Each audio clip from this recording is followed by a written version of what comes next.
So yun, nandito tayo sa Surecon sa may Batangas dahil 23rd anniversary po ng Microsphere System Technology, yung company ni Boss Melo. So ito, tanungin natin yung mga yung mga empleyado niya. Malaman natin kung gaano talaga kabait si Kuya Melo. Let's go. Magandang hapon. Tanong lang, anong pangalan mo muna? Nok Lotario po. Yan, si Kuya Nok. Kuya Nok, gusto ko lang malaman, anong karakteristik ni Kuya Melo ang hindi mo makakalimutan bilang boss? Mabait. Mabait, ano pa? Mapagbigay. Yeah, mapagbigay. So, sa karamihan nga na natanong ko, Kuya, mapagbigay na talaga si Kuya Melo. Any message, Kuya, para sa kanila ni Madam? Happy 23rd Yan, 23rd na, no? year anniversary, MST family. Yan. I love you. Congrats, Kuya. Thank you po sa inyo. Hindi ko po malilimutan yung kabutihan niya po, yung pakikisama po, na parang hindi ibang tao, parang talagang Pamilya, magkapamilya no? talaga. Tsaka mabait talaga si Boss Any message Melo. para kay Boss Melo? Boss, congratulations. 23rd na, 23rd no? Tagal na, no? year anniversary.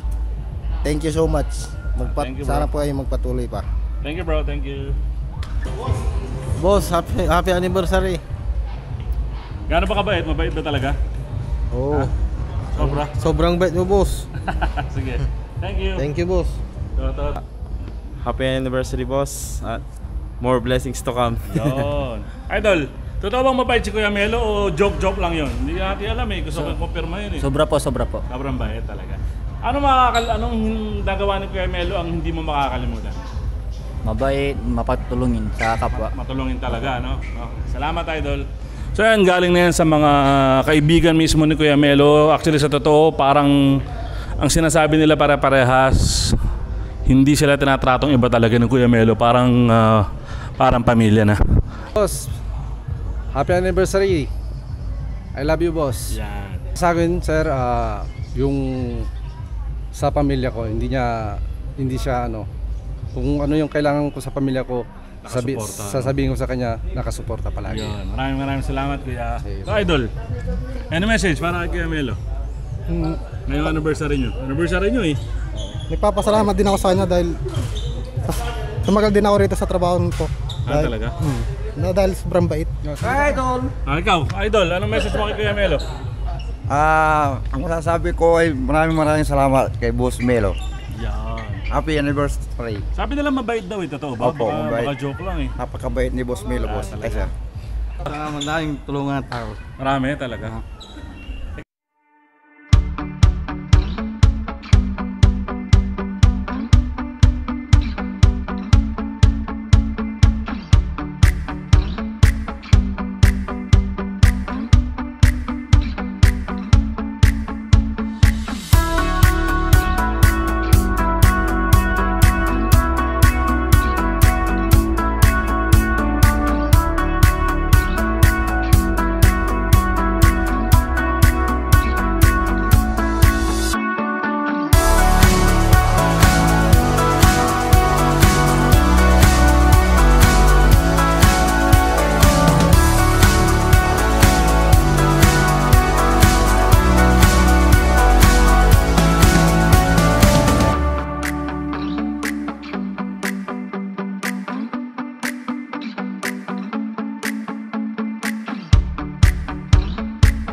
1,000 and put 10,000 to flight unless their route had sold them. Ibig sabihin po, kung multiplication effect, yung isa daw kaya magpalayas ng 1,000, so kung dalawa dapat 2,000 lang. Pero with God in the center, hindi po magdodoble, kundi magta-times 10. Kasi kung ang isa pwede magpalayas ng 1,000, yung dalawa ay 10,000.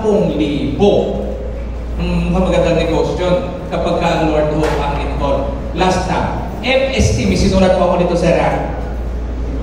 More strength together.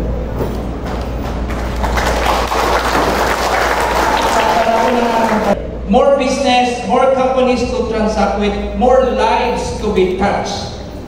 S, strength, sustenance, security, safety, and T, more territories to be explored. Can we bow our heads? Let me pray over your lives, over this company.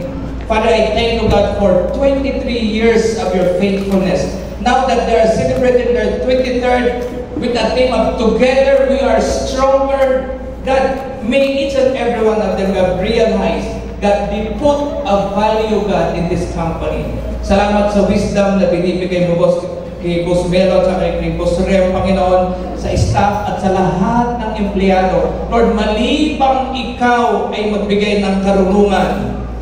Pagkaraan ng mahabang panahon, Lord, meron pa rin ako. Pero Lord, ibinibigay po namin sa inyo pagkakataon na kayo po ang maluwalhati sa kaisipan ng kumpanyang ito, sa may-ari, Panginoon, sa mag-asawang ni Guzman, at sa lahat ng mga namumuno. At sa bawat empleyado, ma-realize din nila, Lord, na hindi accidenting sila ay involved sa company. God, the same blessing, the same favor, the same mercy, the same graces, Lord, that you are pouring over this company. Lord, may each and every employee's, God, experience, especially the love and the salvation, God, and your plan and your purposes. Lord, I continue to pray for more people to be added to the company, God. More companies, Lord, na kanilang makakanegosyo. At higit sa lahat, madaming buhay ang matatouch nila, Lord. At sa pagtupad ng anumang assignment na binigay mo sa kumpanyang to. More strength together. Jesus, be lifted up. Purpose, security, Lord, sa lahat ng nasasakupan man. Lahat ng empleyado, walang madidisgrasya, Panginoon. Kundi meron lang pong proteksyon, kapayapaan, at higit sa lahat kagalakan, Panginoon. Mag-umapaw ang pagmamahal mo, Panginoon, mula sa mag-asawa hanggang sa bawat isang empleyado. At lahat ng ito, dakilang Diyos, Panginoon Jesus, kayo pong mataas. Isa lang ang aming motibo. Kayo po maluwalhati sa kumpanyang ito. Blessings after blessings, this we pray in Jesus' name, and everybody shout, Amen! Amen!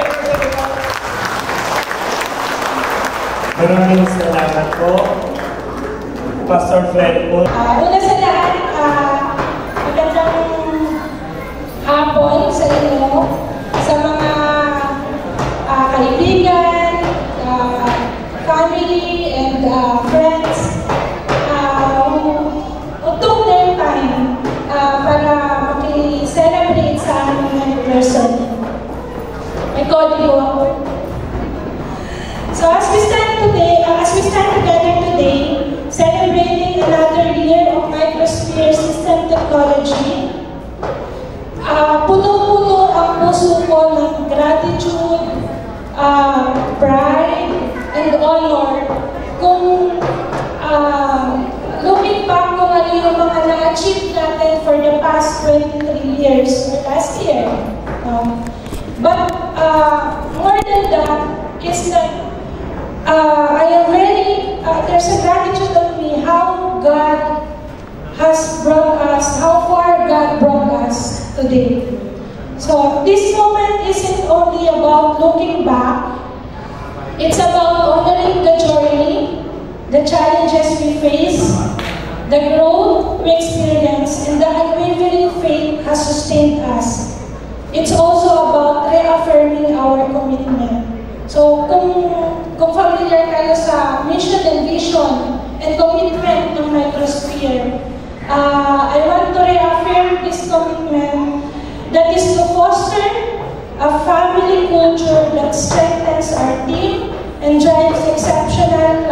Services. Our story started with a dream, isang pangarap na puno ng pag-asa, a personal dream that gave birth to this company, rooted in IT support and IT technology and services. But like many businesses, we started small at hindi yan naging madali. Sa lahat ng mga kasama namin na nag-umpisa noon, alam nila yan. There were times when the road felt uncertain, when the obstacles felt bigger than our faith, but we pressed on because of the team. Because of the dream and God's guidance. Through every step, He was with us, opening doors, providing just enough strength sa panahong pinanghihinaan kami.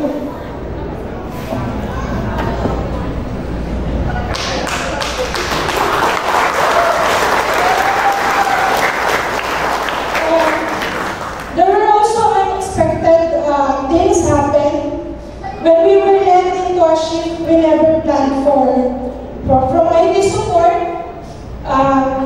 it was a 360-degree shift from IT support to waste management disposal. At first, we were hesitant kasi parang ang hirap i-accept from dun sa nakasanayan mo na parang ang hirap tanggapin. It was a leap into something really unfamiliar, and we had to start again, leave our comfort zone, and learn something completely new. But here's the miracle. What seemed likely a risky and difficult transition turned out to be one of the most smooth we've ever made.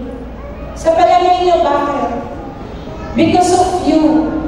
Your openness, your courage, your faith in our shared vision. But more than that, because He orchestrated every detail. He aligned our steps, softened our hearts to embrace change, and placed the right people in our path. What looked like a detour was actually a part of His direction. What felt like uncertain was really His plan unfolding. For these 23 years of journey has taught us a powerful truth. With the right people and with the God at the center, nothing is impossible. When we are united in purpose, when we trust in His plan, even the biggest shift become blessing in disguise. And while we may be small in numbers, napakalaki ng ating puso, a heart built on faith, compassion, and purpose, a heart that has carried us through trials, unexpected turns, a heart that's driven not just by business, but by mission that is to serve, to uplift, and to reflect God's love through the work we do. As we continue to grow and mature, and this remains in the very heart of our General Manager and the founder of MST. From the beginning, it has never been just about success. It has always been about purpose. It's about waking up each day with the knowledge that our work makes difference, touches lives, support families, and create a lasting and meaningful impact to others. Our success isn't just in numbers and in every life we impacted, every job created, every family helped. We are here not just to survive, but to help others to thrive, with hope, with dignity, and with God's grace. We're not perfect. We are not perfect. We still have much to learn and improve. But what matters is that we're willing to grow, to change, to get better, and as long as we stay humble, stay united, we will keep moving forward. To our team, You are the backbone of this company. Your hard work, your flexibility, and your faith makes everything possible. We may be small in hand, but we may be small, but with His hand, we are powerful. And with that strength, we will continue to grow, to serve, and to make difference, not just by work, but in lives. Thank you for walking this journey with us. Thank you for trusting the process, for embracing change, and for believing in the purpose. Together, we're not just building a company, we are building a legacy of hope, faith, and love and purpose.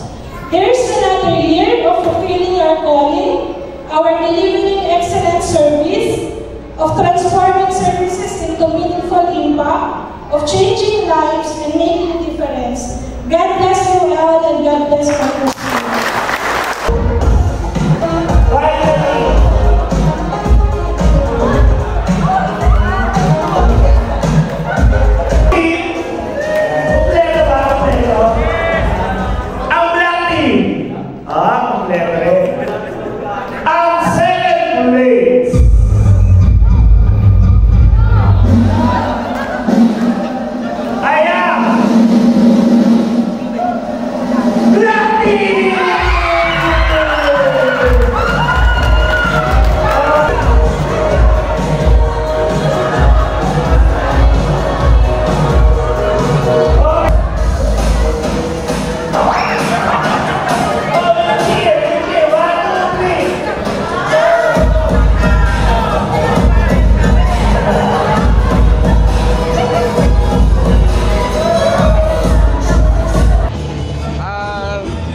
mga empleyado ng kumpanya, congratulations and maraming salamat sa inyong suporta.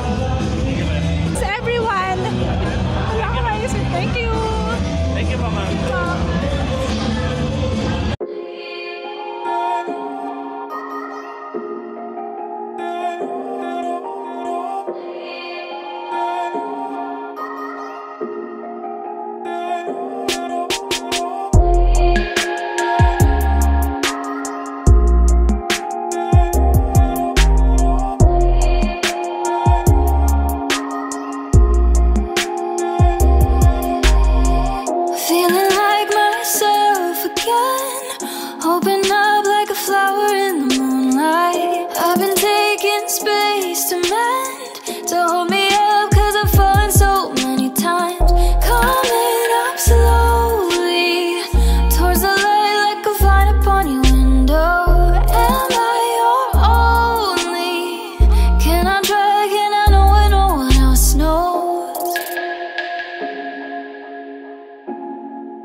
Una-una po, maraming salamat sa inyong lahat.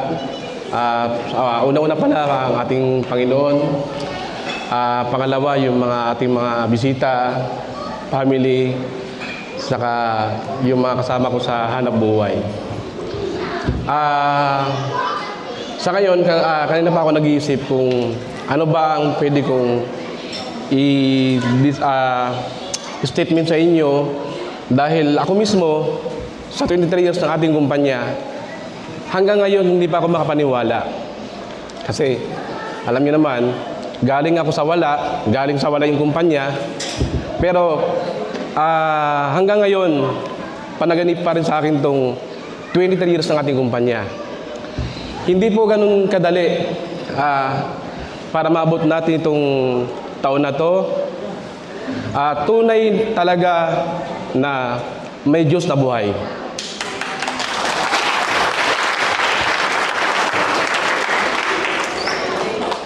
Sa kabila ng ating pinagdaanan, lalo-lalo na sa mga bagong empleyado ngayon, sa mga hindi nakakaalam, grabe po ang pinagdaanan ng ating kumpanya. Lalong-lalo na sa katulad ko na nagtayo ng negosyo na walang initial capital. Kung makikita niyo po yung aking biography, nandiyan po yung tiyahin ko na hiniraman ko noong araw, si Chateri.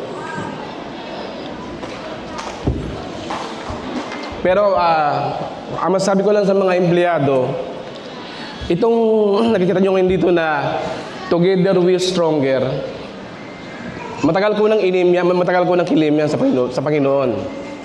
Kasi noon pa man nung pagtapos ko mag-aral ng high school, nakaplano na yung buhay ko, pinag-aaralan ko na yan. Kung hanggang saan ako at hanggang saan yung kakayahan ko, ibubuhos ko para sa pangarap ko. Pero ito, ang masabi ko lang sa inyo, naabot na natin itong 23 years na to. Wala na akong nakikitang dahilan pa, lalo-lalo na sa mga empleyado na katulad ninyo, nakatulong namin sa hanap buhay, na hindi kami pinapababayaan at hindi kami binibitawan anuman ang pagsubok na dumarating sa atin. Ang kumpanya natin, nag-ups and down tayo ng 2015, 2005, 2015, 2019. Pero tunay na napakabuti ng ating Panginoon. Pag binigyan niya ang kumpanya natin ng problema, napakabilis ang pag-response at ang pagsagot ng Panginoon sa ating problema.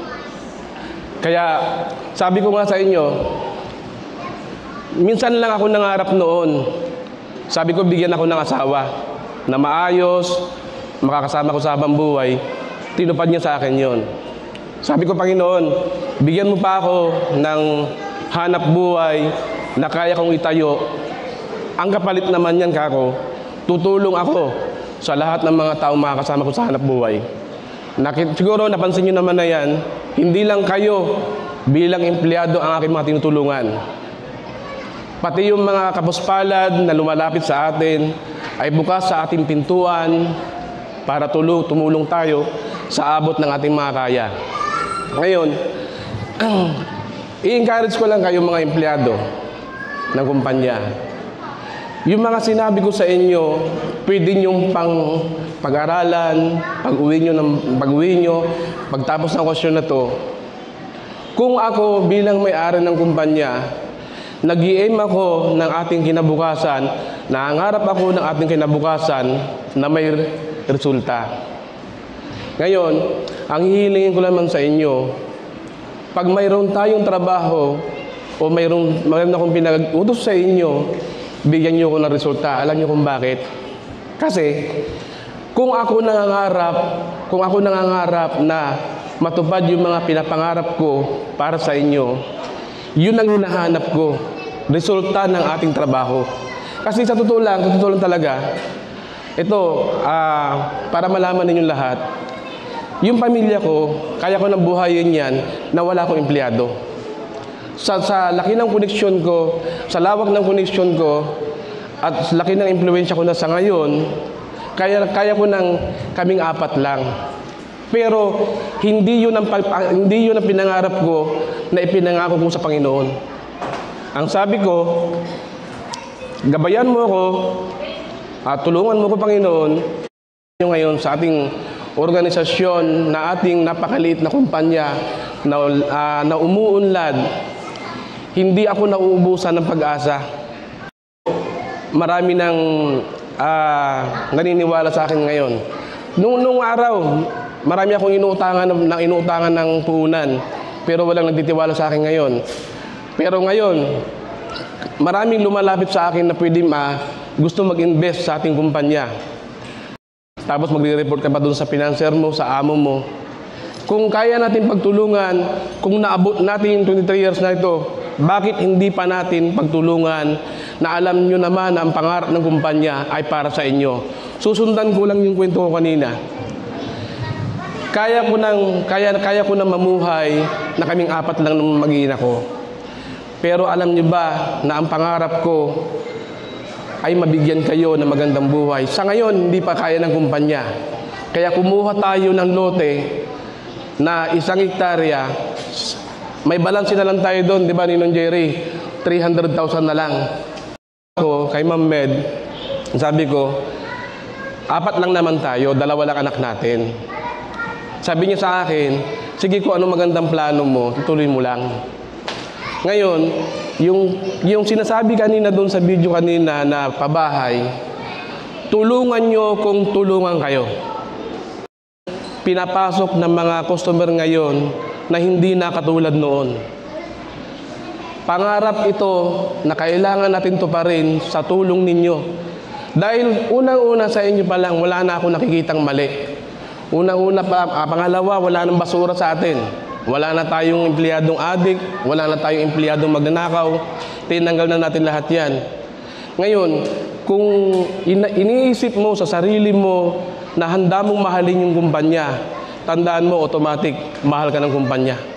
Kasi, ang lagi kong sinasabi sa inyo, ako mismo may-ari ng kumpanya, lahat ng performance ninyo, nakikita ko direkta yan.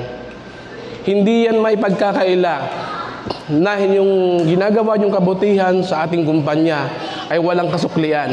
Huwag nyo nang tingnan yung award. Kasi kung tutusin lang, kung ako lang tatanungin ng ating HR, lahat kayo Employer of the Year. Kasi kung hindi kayo Employee of the Year sa akin, tanggal na kayo. Oh. Kaya ang masasabi ko lang sa inyo, unang-una, magtiwala tayo sa Panginoon. Pag nakaranas tayo ng problema, ilapit natin sa Panginoon. Kung ano yung dapat nating gawin para sa ikabubuti natin bilang isang mabuting tao, lahat yan isanggunin natin sa Panginoon.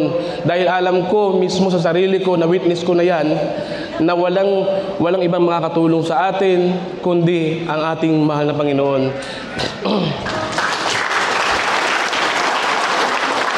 Ngayon, bilang aking pagtatapos, hinihingi ko ang suporta ng bawat empleyado natin na pag-uwi natin ng Manila, pagsimula ng trabaho natin sa next week, Monday. Ibigay nyo ang suporta na kailangan ng kumpanya at ibibigay ng kumpanya ang suporta na kailangan ninyo.